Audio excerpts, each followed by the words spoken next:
y después esta, esta clase va a ser subida a YouTube y yo les mando el link.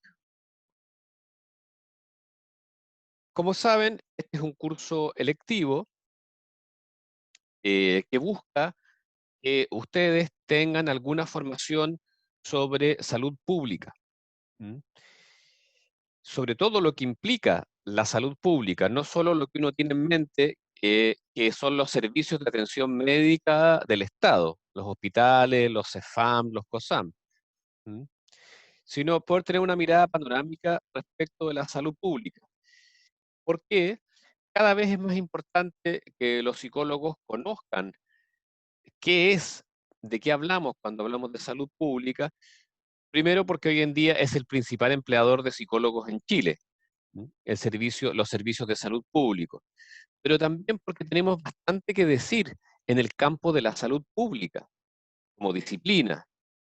Históricamente, los psicólogos han sido formados más bien por fuera de los campos de la salud y la salud pública, pero cada vez más hay un diálogo, hay inserción, hay comunicación entre salud pública, psicología, psicología clínica, psicoterapia, etcétera. ¿Mm? Entonces, este es un curso donde el foco fundamental es eso, qué es la salud pública, a qué se dedica la salud pública, cuáles son las herramientas de la salud pública, para llegar con eso a conversar sobre lo que son las políticas, planes y programas de salud mental en Chile. Pero antes de eso, tenemos que darnos una vuelta respecto del ámbito de lo que llamamos la medicina. ¿Mm? La salud pública es una expresión de nuestro enfoque, de nuestra manera de hacer medicina. Entonces tenemos que darnos una pequeña vuelta sobre lo que es nuestra medicina occidental o cómo ha llegado a ser esta medicina occidental y por qué. Algunas cuestiones preliminares son sumamente obvias, pero que a veces se nos olvidan, que los hallazgos arqueológicos muestran que desde muy temprano, cuando ya este primate se pone de pie, empieza a crear instrumentos, herramientas, se convierte en un homínido, empieza también a crear rituales que tienen que ver con la muerte y con la enfermedad. Es decir, desde que nos convertimos en seres culturales, en seres humanos, las experiencias del sufrimiento, del dolor, de la muerte, nos han obligado como especie a generar atribuciones de sentido. Hemos tenido que construir sentido. ¿Mm? Y por lo tanto, todos los sistemas sociales construyen significados compartidos, colectivos, sobre ciertos padecimientos y un cierto saber que permite enfrentar, convivir y aliviar esos padecimientos. ¿Mm? Por eso, nosotros vamos a empezar a hablar de medicinas en plural. ¿Mm? Estamos acostumbrados a hablar de la medicina como aquello que hacen los médicos formados en las universidades occidentales eh, y que trabajan, ¿no es cierto?, en dispositivos como clínicas u hospitales. Sin embargo, no se nos puede olvidar que todas las sociedades poseen medicinas. Todos los grupos humanos poseen algún tipo, aunque sea rudimentario, de medicina. ¿Qué quiere decir eso? Que poseen algún tipo de tecnologías, que pueden ser como las nuestras, como drogas, como cirugía, ¿m? Pero también hierbas, la adivinación, la acupuntura, las sangrías, etcétera, y que también todas las sociedades tienen roles diferenciados a quienes les está permitido practicar esto que llamamos medicina. En nuestro caso, ¿no es cierto?, quienes son oficialmente autorizados son los médicos, las enfermeras, los odontólogos, ¿m? También los psicólogos, pero todas las sociedades han tenido brujos, curanderos, parteras, sangradores, etcétera, quienes son autorizados a practicar la medicina. Y lo que es muy importante, siempre la medicina está integrada en el sustrato ideológico, que forma parte del sustrato cultural.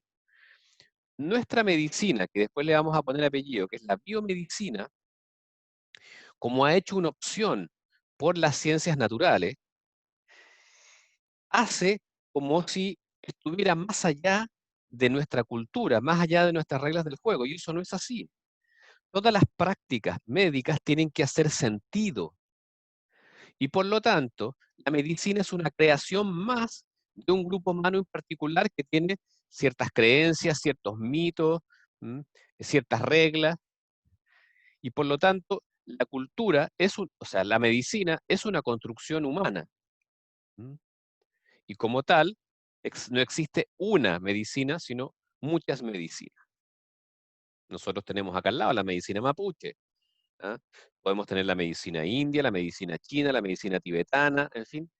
Han existido en la historia y existen actualmente muchos tipos de medicina.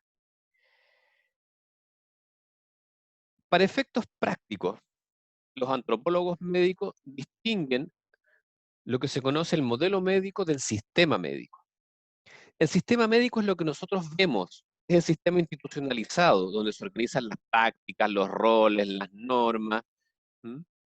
Es decir, es el hospital, son los sueldos que ganan los distintos profesionales, son las reglas con las cuales se autoriza a convertirse en un profesional legítimo para ejercer, qué sé yo, la odontología o la cirugía o la psicoterapia. Eh, Todo eso es lo que se llama el sistema médico, es lo que nosotros vemos. Pero tenemos que hacer el ejercicio de deconstruir a partir de ese sistema algo que habitualmente queda más oculto, que es el modelo médico, que son las ideas, las creencias, el sistema conceptual, las distinciones, las definiciones y supuestos que están detrás del modelo médico.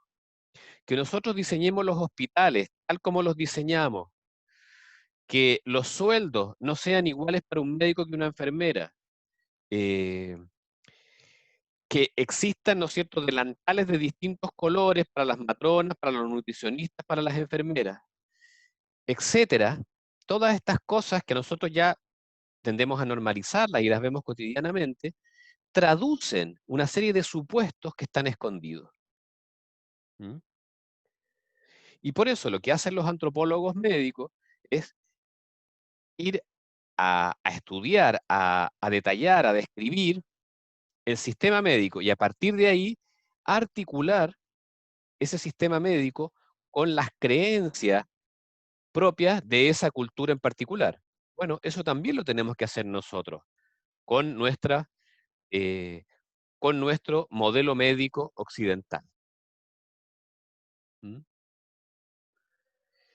Entonces, cuando después hablemos de la salud pública, de la forma en cómo se toman decisiones en salud pública, cómo se priorizan los recursos, por ejemplo, cómo se financian ciertos programas, etcétera, eso nos va a dar pistas respecto de una serie de creencias que están muchas veces ocultas.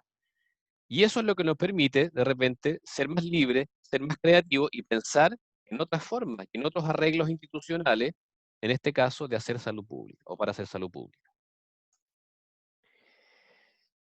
Siguiendo con lo mismo, yo voy a hacer una abstracción bien grande, porque la verdad es que la historia de la medicina es compleja, o sea, no podemos, eh, tenemos historias de medicinas muy ricas que conocemos muy pocos, como la medicina china, por ejemplo, la tibetana o la ayurvédica. ¿Ya? En general nosotros, la historia que nos cuentan en el colegio y la historia que nosotros estudiamos es la historia de Europa. ¿Mm? Tendemos a pensar que Europa es el mundo. Y a raíz de eso se hace una historia un poquito estándar que va vinculando cómo va transitando la cosmovisión de los países o de los grupos, las naciones, y la cosmovisión o la visión de la salud y la enfermedad. Entonces, aquí ustedes tienen un pequeño gráfico que muestra muy esquemáticamente, como digo, lo siguiente. Si yo vivo en un mundo mágico, ¿m? La manera como voy a entender la enfermedad va a ser como un mal que me puede hacer alguien más o que me puede hacer alguna entidad sobrenatural. Y por lo mismo, quienes tienen que tratar ese mal son distintos tipos de curanderos, capaces de conectarse, ¿no es cierto?, con esa otra dimensión más bien sobrenatural. En las culturas donde tenemos ya sistemas religiosos más sistemáticos, ¿m? La enfermedad se asocia fundamentalmente a la idea de transgresión y de pecado. Léanse el Evangelio, ¿no? Los fariseos se preguntan, ¿no es cierto?, respecto de un joven ciego, ¿de quién pecó? Porque fue ciego de nacimiento. ¿Es producto del pecado de sus padres? Y ojo, ese es un diálogo entre sacerdotes. Son los sacerdotes los encargados de interpretar, diagnosticar y curar esa enfermedad. Entonces tenemos que durante gran parte de la historia de la humanidad, la enfermedad, perdón, nos lleva a conectarnos con lo sobrenatural. ¿Mm? El sistema médico, incluso el sistema médico occidental nuestro, es una subdivisión, es una evolución de un sistema que originalmente era de tipo mágico-religioso. Eso no se nos puede olvidar. Nosotros en Occidente, en otros lugares también, sobre todo en ciertas zonas, ¿no es cierto?, del Mediterráneo, pasó que hubo un giro en la manera en que los hombres se plantearon ante el mundo. ¿Mm? Fueron desconectando de las explicaciones de tipo sobrenaturales y religiosas y aparecieron las explicaciones más bien de tipo filosófica. ¿Mm? Lo vamos a ver después con más detalle. Eso significó una nueva manera de entender la salud y la enfermedad, pero también una nueva manera de hacer medicina. Así nace la clínica. La clínica es un invento de la cultura griega. ¿Mm? Y que es justamente o se da en el intento de sacar al enfermo de los templos y decir el lugar del enfermo no es el templo, aquí no hay nada de sobrenatural en juego, el lugar del enfermo es su propio lecho. Bueno, a partir de ahí, con la Edad Media entre medio, bueno, que tiene ahí tiene otras características, aparece una nueva versión, una nueva cosmovisión, que es en la que vivimos cotidianamente nosotros, que es la versión científica del universo, del cosmos y también de la enfermedad, de la salud y de la curación. ¿Mm? Occidente inventa, ¿no es cierto?, por ahí por el siglo XVII, una cierta novedad, una cierta manera de pararse en la vida y de mirar, de relacionarse con la verdad, que es distinta, que es lo que llamamos la ciencia. ¿Mm? Y eso da origen a otra medicina distinta, que es la que nosotros conocemos habitualmente cuando vamos al doctor. ¿Mm? Entonces, vamos a recorrer un poco esta historia de manera bien sucinta, mostrando sus raíces. Nosotros siempre pensamos como en el origen del rayado de cancha de la cultura occidental en las islas griegas. Es cierto, pero Grecia no estaba ajena a lo que pasaba en Egipto. Y en Egipto pasaba una cosa muy interesante porque nos da muestra cómo ya se va diferenciando los roles.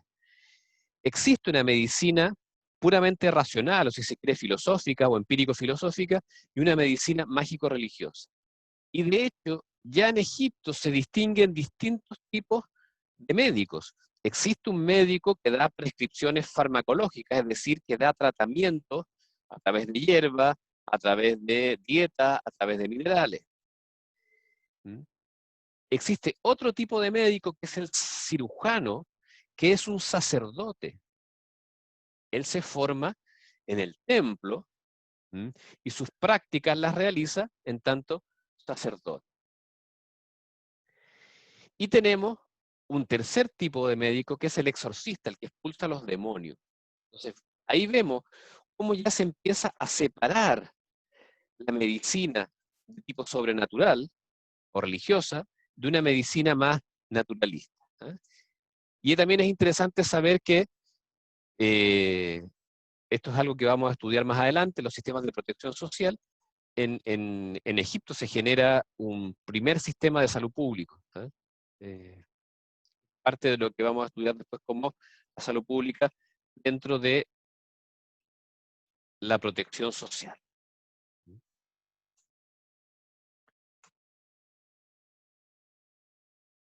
Ya. La medicina griega también vive una diferencia. Ustedes tienen ahí en la foto a Asclepio, un dios. ¿Mm?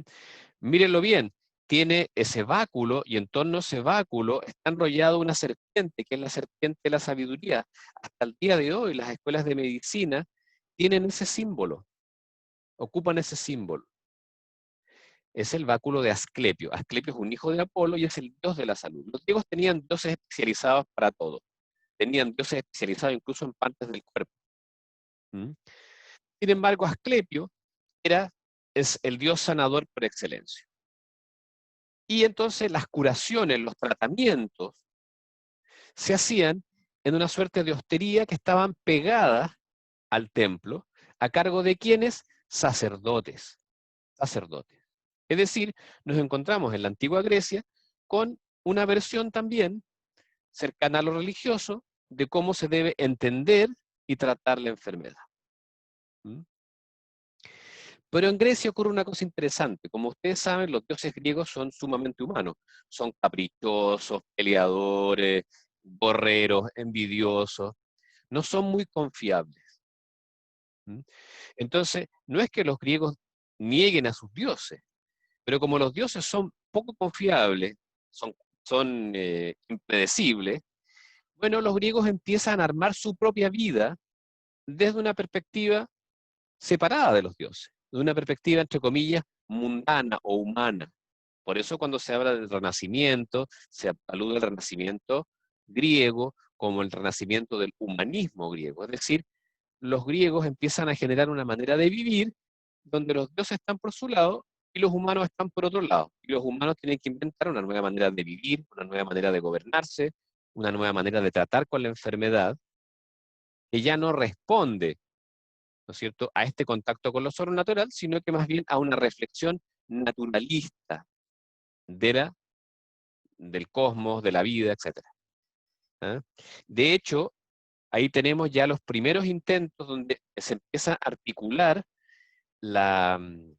¿cómo se dice? La filosofía, es decir, una reflexión naturalista, incluso matemática, de los fenómenos, con la medicina. Ahí tenemos Alcmeón de Crotona, ¿no es cierto? Un médico que se inspira en la filosofía de Pitágoras, ¿m?, para desarrollar una nueva manera de hacer medicina. Y después tenemos al gran Hipócrates, que es el que marca la medicina occidental durante una gran cantidad de siglos. Bueno, pero quiero volver a esto de la filosofía griega, ¿no?,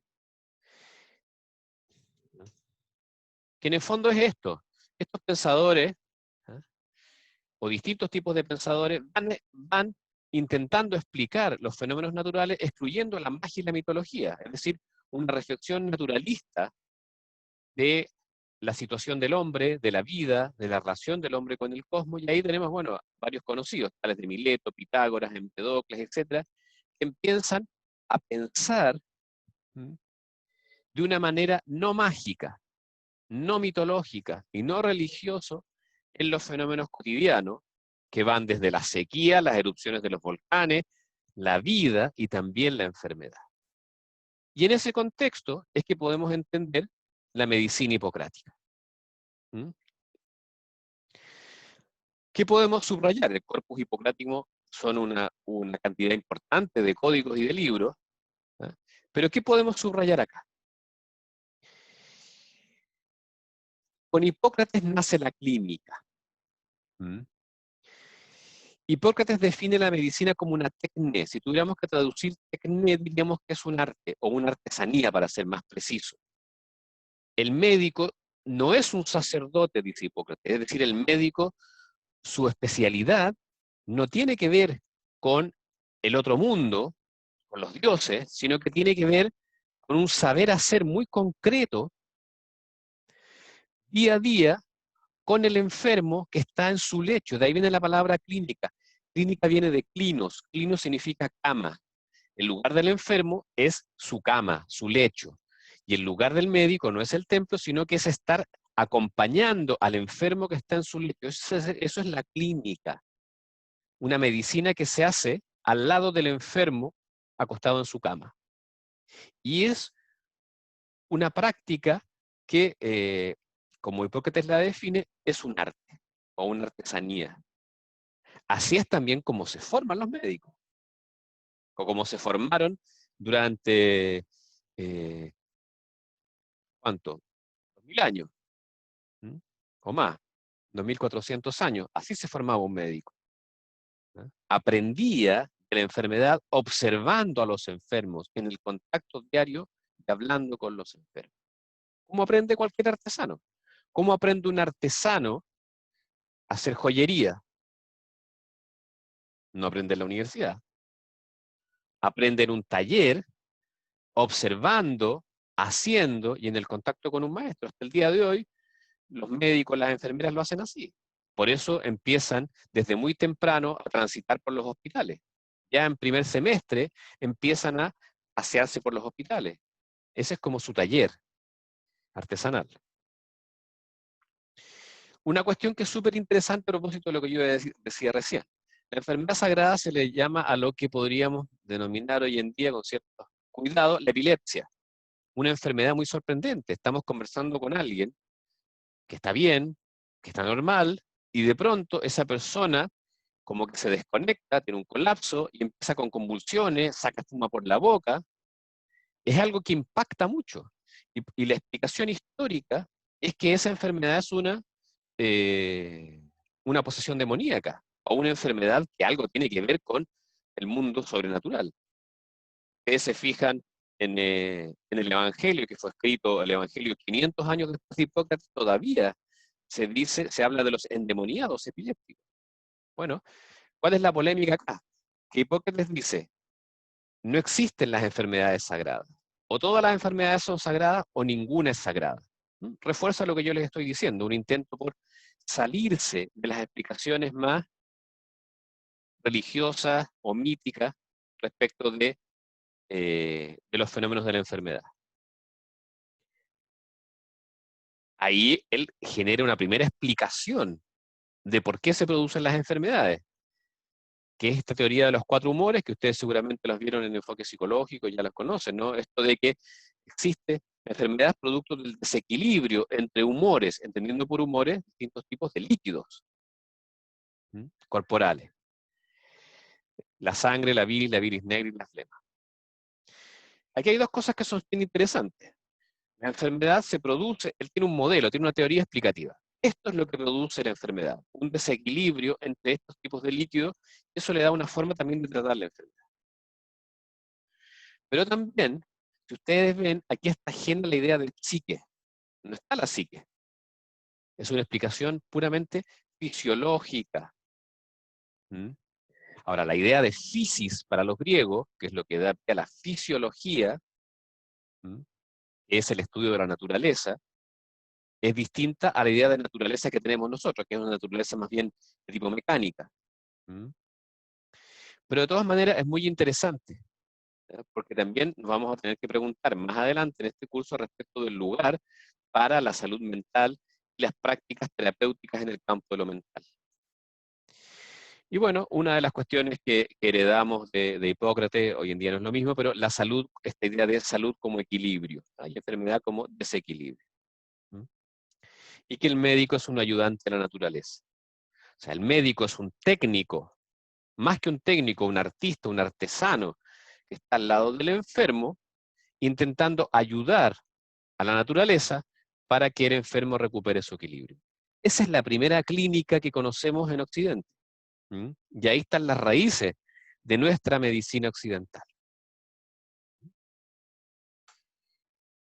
Bueno, en la Edad Media la cosa se pone bastante más compleja, yo no voy a entrar en el detalle acá, ¿eh? Pero claramente la Edad Media, cuando el Imperio Romano, en la época de Constantino, se convierte o hace del cristianismo la religión oficial, cambian las reglas del juego. ¿Mm? Eh, Toda la visión hebrea que uno encuentra en el Evangelio, ¿ah? Y toda esta idea de que lo que verdaderamente te cura es la fe, bueno, aparece en la cosmovisión medieval. ¿Mm? San Agustín cristianiza la filosofía platónica, ahí la idea de psique cambia también. Por otra parte está la cosmovisión de los pueblos germánicos, son pueblos más bien de tipo mítico y traen una medicina, una práctica de la medicina cercana a la adivinación y a los rituales mágicos. ¿Mm? Y también se mantiene la medicina hipocrática, hipocrático-galénica, a través de la medicina árabe. ¿No? O sea, durante muchos años, la Edad Media no es poco tiempo, son 1000 años, ¿no es cierto? Tuvimos una medicina muy mixta, ¿eh? Una medicina que era una preocupación religiosa, estaba en manos de los sacerdotes. ¿Mm? Teníamos una serie de prácticas rituales de tipo mítico, incluso lo que se practicaban, por ejemplo, en términos de las procesiones religiosas, curativas y las ofrendas a los santos, es una manera de cristianizar esas cosmovisiones más, entre comillas, bárbaras, y también la medicina más griega que sobrevive a través de la medicina árabe. No voy a entrar aquí porque lo que me interesa es llegar al Renacimiento, que como yo les decía, se llama renacimiento. O sea, ¿volver a qué? ¿Qué es lo que queremos que vuelvan a hacer? Que vuelvan a ser el humanismo griego.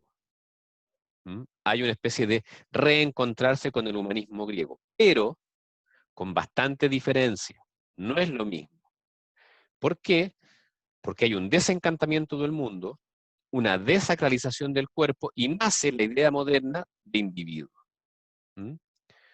Bueno, no, yo no voy a entrar aquí en detalle cuáles son las actitudes del hombre renacentista o la nueva subjetividad del hombre renacentista que se va instalando. ¿Mm? Pero sí es importante el último punto, que es esta nueva actitud ante la naturaleza y la emergencia de una nueva ciencia, ¿Mm? Que va muy de la mano con la filosofía de este señor, que es René Descartes. ¿Mm? Es después de Descartes que podemos hacer la interpretación científica de la enfermedad. ¿Por qué? Bueno, eh, Descartes, ustedes saben, instala el método de la duda metódica, podemos dudar de todo, solo de que yo existo porque yo soy el que está dudando, si pienso es porque existo. ¿Mm? Bueno, pero eso también nos relaciona de una manera diferente con la verdad. ¿Ah? De ahí, desde Descartes, ¿no es cierto?, aparece la noción de método científico y aparece esta separación entre dos niveles de realidad, la res extensa y la res cogitans, o la sustancia pensante y la sustancia extensa, que es lo que progresivamente vamos llamando naturaleza. ¿Por qué es importante acá? Porque se instala una nueva relación con el cuerpo, que es la idea del cuerpo como máquina. ¿Mm? Y nos deja de paso el problema de las enfermedades del alma o de las enfermedades mentales. ¿Mm? ¿Dónde situar en esta nueva medicina a las enfermedades mentales? Bueno, que son dos dimensiones y dos realidades distintas. De hecho, si ustedes miran la historia de la medicina, van a ver que todas las especialidades médicas nacen al alero de un tipo de hospital, menos la psiquiatría, que nace aparte, en otro espacio, que se conoce como el asilo o el hospital psiquiátrico. ¿Mm? O sea, claramente, el ámbito de los trastornos que llamamos mentales camina por un riel paralelo, distinto al del hospital general. Esta es una simple cita de Descartes, donde él deja claramente establecido la diferencia entre el sujeto y el cuerpo. ¿Mm? Una cosa es el sujeto, la psique, que condensa lo que llamamos la dimensión del espíritu, de la mente, la subjetividad, etcétera, y otra es la del cuerpo. No, no están pegadas esas dos cosas, dialogan sí, pero no son lo mismo. ¿Mm? Y esto permite, al separar al sujeto y al pensar en el cuerpo como una máquina, permite el desarrollo de la anatomía. ¿Mm? Acuérdense que antes estaba prohibido el ejercicio de la anatomía porque el cuerpo era sagrado. Ahora el cuerpo es una máquina que no es distinto a ninguna otra máquina, que tampoco es distinto al cuerpo de los animales. Por lo tanto, podemos hacer anatomía sin riesgo de profanar algo que antes era sagrado. ¿Mm? Y así aparece, ¿no es cierto?, la anatomía y la idea de la lesión anatómica. Es decir, que si hay una enfermedad es porque hay un tejido con un daño. Aparece la fisiología, que permite estudiar a esta máquina en funcionamiento. La anatomía estudia la arquitectura de esta máquina. La fisiología estudia la operación de esta máquina. Todo esto va cambiando de una manera gigantesca, la manera de entender la salud, la enfermedad, la normalidad, la curación, etc. ¿Mm? Aparece un término nuevo, ¿Mm? Que es el concepto de biología. ¿Ah? La biología, para nosotros es un término bastante común y corriente, tiene apenas 200 años de vida. ¿Y qué es lo interesante de la biología? Es que, bueno, si bien hay un debate en el origen de la biología, permite reducir los procesos vitales, o sea, los estudios de la vida, a fenómenos físico-químicos. Y eso hace que para nosotros nos parezca normal que si un médico, o sea, si un joven entra a estudiar medicina, lo primero que estudie es físico, química, química 2, química orgánica, bioquímica, ¿Mm? O sea, estudie ciencias naturales.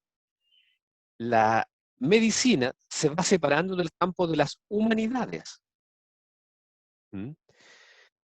Esta separación que hace Descartes permite que haya dos caminos distintos. El camino de la medicina, que adopta, ¿cierto?, como sustrato a las ciencias naturales, y el camino de las humanidades. Uno pensaría, bueno, si el médico trabaja con seres humanos, debería estudiar humanidades. Hasta hace no mucho eso era así. ¿Mm? No era raro que profesores de filosofía y de medicina se intercambiaran unos con otros. En el siglo XIX eso era común. Eso fue lo que dio origen a la psicología. ¿Eh? Pero ya con el tiempo va quedando claro que no. Y los médicos se sienten como parte de la ciencia natural y no saben nada de humanidades. Por lo mismo hay gente que dice que en realidad los médicos son básicamente veterinarios de una especie en particular, que es la especie humana. ¿Mm? Porque en realidad lo que hace un veterinario y lo que hace un médico no tiene una diferencia radical.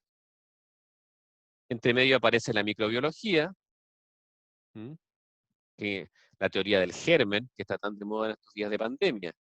Es decir, esto de las enfermedades contagiosas, imagínense descubrir que las grandes pestes que han asolado a la humanidad son causadas por bichitos, por microorganismos, y que esos bichitos producen ciertos síntomas específicos y que podemos curarlos también con un tratamiento específico. O sea, eso es una revolución del porte de una catedral. ¿Mm? Pero va también reduciendo el campo de la medicina. ¿Eh? ¿La reduce a qué? A biomedicina. Entonces, para volver atrás, tenemos el campo de o sea, todos los grupos humanos, todas las sociedades, todas las culturas generan sus propias medicinas. Nuestra sociedad occidental moderna, que es una sociedad de cosmovisión científica, ¿m? Crea una medicina que ahora le vamos a poner apellido, que es la biomedicina. La biomedicina. Es decir, es el campo de aplicación de la biología. ¿M? Y eso tiene ciertos rasgos. ¿M? Como yo decía, ya a partir del siglo XIX, eso en términos históricos no es mucho, o sea, nuestra medicina no tiene 200 años. La medicina es el terreno de aplicación o práctico de la biología.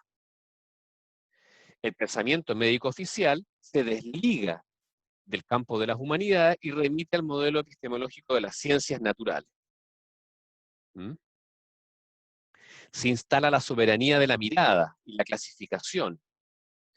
Esto es una cuestión nueva. En la Edad Media, un médico podía ser ciego, pero no podía ser sordo, porque el diálogo entre médico y enfermo era fundamental.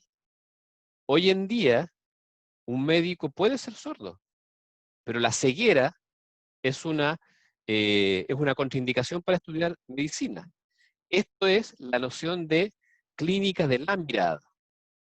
¿Mm? Empezamos a clasificar a las enfermedades como se puede clasificar cualquier especie natural, y de paso eso nos permite disociar a la enfermedad, que es una entidad abstracta, del enfermo, el enfermo singular. ¿Mm? La enfermedad es una cuestión común a todos. ¿Ya? Esto para nosotros es una cuestión que estamos acostumbrados, que nos digan una hepatitis, y uno piensa que una hepatitis es lo mismo que existía en el siglo XIV, que puede existir en la India, en el Tíbet, en Chiloé o en Estados Unidos. Bueno, pero ¿qué pasa, por ejemplo, cuando algo lo llamamos depresión? ¿Es posible entender eso mismo, ¿ah? En una sociedad tradicional, qué sé yo, indígena mexicana, que entre estudiantes de la Universidad de Harvard? Eso es una de las grandes discusiones en el campo de la salud mental. Esta biomedicina además tiene ciertos rasgos que caracterizan la interacción con la enfermedad y con el enfermo. Lo que yo decía recién, la enfermedad es algo aislable y clasificable.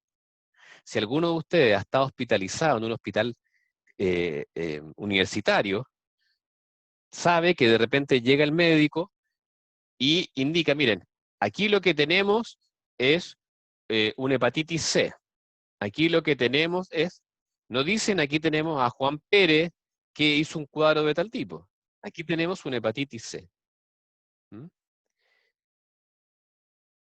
Y otra cosa importante, las enfermedades orgánicas son las únicas y verdaderas enfermedades.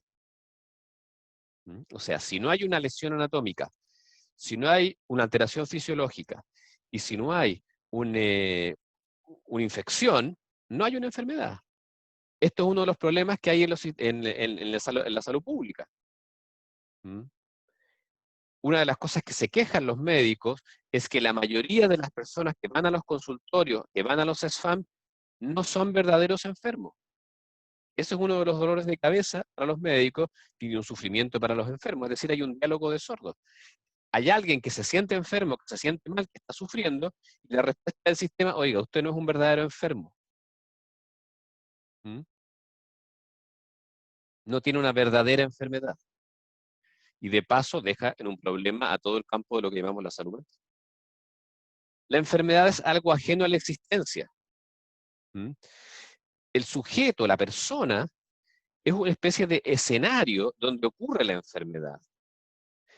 Por lo mismo, cada vez menos es importante el diálogo con el enfermo. Ustedes ven que las anamnesis y el diálogo y el conocimiento del enfermo se ha ido reduciendo, y cada vez más lo que se hace es pedir exámenes, ¿ah? Exámenes de laboratorio. El médico no es alguien entrenado para hablar con el enfermo, a diferencia de nosotros, que somos especialmente entrenados en eso, para escuchar lo que el enfermo nos dice cuando habla, etcétera. El médico eso no lo sabe. ¿Mm? Porque no le interesa la narración del enfermo, porque, mire, su vida es una cosa, su enfermedad es otra cosa. ¿Mm?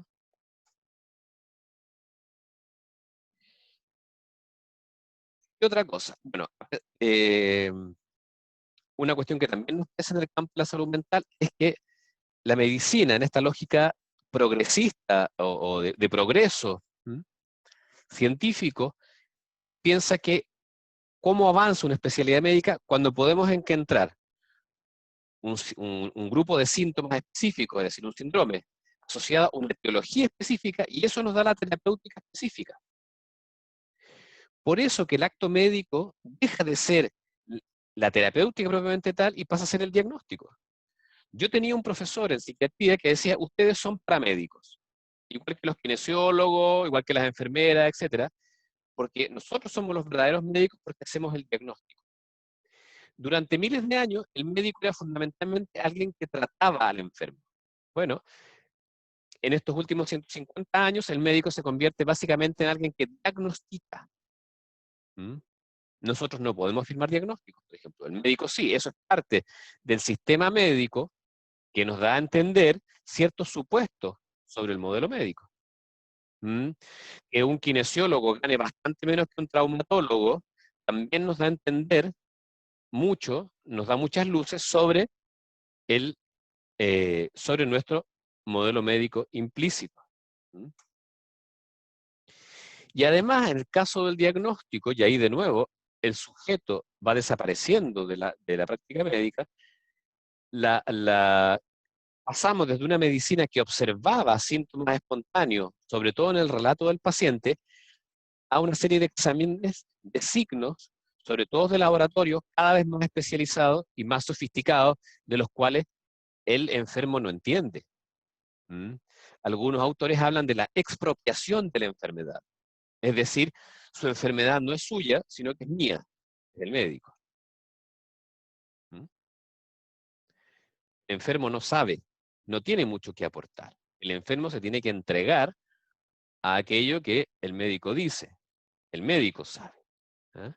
Entonces, eso caracteriza nuestra medicina, la medicina cotidiana, la medicina que se practica, como digo, en los hospitales, la atención primaria, ¿ah? La forma en cómo interactuamos nosotros cuando vamos al médico. ¿Mm? Pero eso no quiere decir, y con esto voy a terminar, que no haya habido cuestionamientos a esta biomedicina. ¿Mm? Tenemos varios cuestionamientos, o varios tipos de cuestionamientos. Por ejemplo, desde las medicinas tradicionales. ¿Mm? Cuando hablamos de medicinas tradicionales, estamos hablando de, en nuestro caso, las medicinas ancestrales mapuche o aymara. ¿Mm? Hay una serie de quejas desde las medicinas tradicionales a la práctica biomédica. ¿Por qué? Primero porque como la biomedicina le saca sentido a la enfermedad. La enfermedad no es algo que tenga sentido dentro de la vida de ese sujeto en particular. La medicina solo puede responder qué es lo que le pasa, pero no puede decir nada del por qué. Para las medicinas tradicionales la enfermedad siempre es física, pero también es social, moral, incluso cósmica. ¿Mm? Y por lo tanto, el tratamiento tiene que abordar todas esas dimensiones. ¿Mm? Hay un autor norteamericano que es un antropólogo médico, que es Byron Wood. Él hizo una cosa bien interesante. Él se doctoró en antropología y, como muchos, digamos, la mayoría de las personas que se doctoran en antropología, buscan financiamiento para irse a estudiar medicina de pueblos perdidos por ahí, digamos. Ah, quiero saber cómo es la medicina cahuéscar en Chile, ya, y me voy para allá y convivo un año con los cahuéscar para identificar cuál es su medicina. Bueno, él hizo una cosa diferente. Él tomó como unidad de observación nuestra medicina, y él se dedicó a estudiar la Escuela de Medicina de la Universidad de Harvard. ¿Mm? Y dijo, bueno, nuestra medicina tiene que ser también, como cualquier medicina, tiene que tener una serie de rituales, una serie de supuestos. ¿Ah? Vamos a estudiar como, bueno, como si fuera una medicina más. Y una de las cosas interesantes que aparecen es la relación de la medicina con lo que él llama la soteriología, que es la salvación. Es decir, ahí tienen la cita, ¿ah? Que en el fondo nuestra medicina hace como si fuera puramente racional y técnico, pero en realidad tiene un papel simbólico fundamental. ¿Ah? Eh, de hecho, si uno va a un hospital, ve que en el hospital se juegan mucho más cosas que el simple tratamiento de la enfermedad. ¿Mm? Eso no pasa en la clínica, pero en un hospital más tradicional van a ver, por ejemplo, todos los circuitos de venta y las cosas que se venden en torno al hospital, todas las redes que se instalan, la cantidad de objetos religiosos que circulan, etc. ¿Mm? Que eso es algo que nuestra medicina no quiere ver, porque no entiende que no es solo una práctica racional y empírica, sino que también es simbólica. ¿Ah? Después está la función social del médico. ¿Mm? El médico, nuestro biomédico, intenta diferenciarse de manera total del chamán. ¿Mm? No, yo soy un científico. El chamán es un charlatán, es un brujo. Pero ojo, porque cuando uno estudia de verdad el papel social del chamán, ¿mm? Se da cuenta que el chamán es mucho más, es un articulador de sentido, es alguien que en el fondo reactualiza los relatos que mantienen viva una comunidad, ¿Mm? Actualiza los mitos que mantienen viva una comunidad. La biomedicina hace como que no, como que no tuvieran un papel social, pero la verdad es que la medicina tiene, nuestra medicina, un papel social fundamental. Y los médicos son mucho más sacerdotes de lo que ellos creen. Y por algo se les pregunta respecto del bien y del mal a cada rato. ¿Mm? Bueno, otra vertiente de crítica viene ya desde el corazón de la medicina europea, que son lo que se conoce como la psicosomática y la medicina antropológica, que son creadas fundamentalmente en Alemania, ¿Mm? Que son tradiciones de médicos que se sienten insatisfechos con la perspectiva biomédica, justamente por dejar fuera al sujeto. ¿Mm? En Alemania, por ejemplo, existen en las grandes universidades facultades de psicosomática, entendiendo que no podemos disociar al cuerpo de la mente. ¿Mm? Y hubo una corriente, todavía existe, que es la de la medicina antropológica. Ahí ustedes tienen citado a Juan Carlos Estañaro, es un médico y filósofo argentino. Este es un artículo de no hace mucho. Ustedes lo pueden buscar y lo van a encontrar en internet, porque él es parte de una sociedad de medicina antropológica argentina. Existen las sociedades de medicinas antropológicas de gente que se siente insatisfechos con la medicina, básicamente son médicos, que se sienten insatisfechos con la biomedicina, como digo, que existen en distintos países. ¿Mm? Y está, lo que ustedes van a tener que leer ahora, que es esto de la idea de lo biopsicosocial. ¿Ah? Eh, es decir, ¿no es cierto?, cómo al mirar al cuerpo enfermo no podemos dejar de mirar también la dimensión psicológica y la dimensión social. Es decir, no podemos entender el resultado o cómo se llega a una enfermedad, aunque sea una enfermedad puramente biológica e incluso de origen genético, si no somos capaces de ver cómo las personas viven, si no somos capaces de ver sus creencias, sino sus condiciones sociales. ¿Mm? Y eso es lo que se conoce como modelo biopsicosocial y que se supone entre comillas, es el modelo que adopta la salud pública, y la salud pública chilena, por supuesto. Es decir, que cada vez que un sujeto, o no un sujeto, cada vez que un enfermo es atendido, no es solo visto como una corporalidad biológica, sino también como una totalidad biopsicosocial. ¿Mm? Yo les hice esta larga introducción justamente porque les subí a la plataforma un texto que resume lo que es el enfoque biopsicosocial. ¿Eh? Entonces se trata de que ahora ustedes, esta clase va a quedar grabada, este PowerPoint ustedes lo tienen también, está ahí en la plataforma, ustedes contrasten lo que acaban de escuchar sobre la biomedicina con esto que se plantea como enfoque biopsicosocial, que también tiene detractores, por supuesto, pero es de alguna manera el discurso, en el ámbito del discurso, lo que circula de manera oficial en el ámbito de la salud pública. ¿Mm? ¿Y por qué? Porque efectivamente, una cosa que muestra que la evidencia ya es súper clara en esto, los factores eh, psicológicos y sociales son tremendamente importantes para explicar por qué una persona enferma o no enferma. Vean aquí, esto es un estudio canadiense, ¿m? Y muestra cómo las condiciones biológicas explican solo el 15% de la salud de una población. ¿Ah? El ambiente físico apenas un 10%. Los sistemas de salud un 25%. Y las condiciones sociales, incluyendo también los elementos psicológicos, el 50%. Es decir, cuando si yo hago un estudio, después vamos a hablar de este tipo de estudios, donde yo busco predictores de enfermedades, factores que me explican por qué hay más de esto, menos de esto, por qué ciertos sujetos enferman y otros sujetos no enferman, ¿m? El mayor peso se lo llevan los factores sociales. Vamos a tener una clase dedicada justamente al ámbito de lo que se llaman los determinantes sociales de la salud. ¿M? Y por eso la salud pública, en el fondo, dice adoptar un paradigma biopsicosocial, puesto que un paradigma puramente biológico apenas explicaría el 15% de por qué la gente y cómo la gente enferma.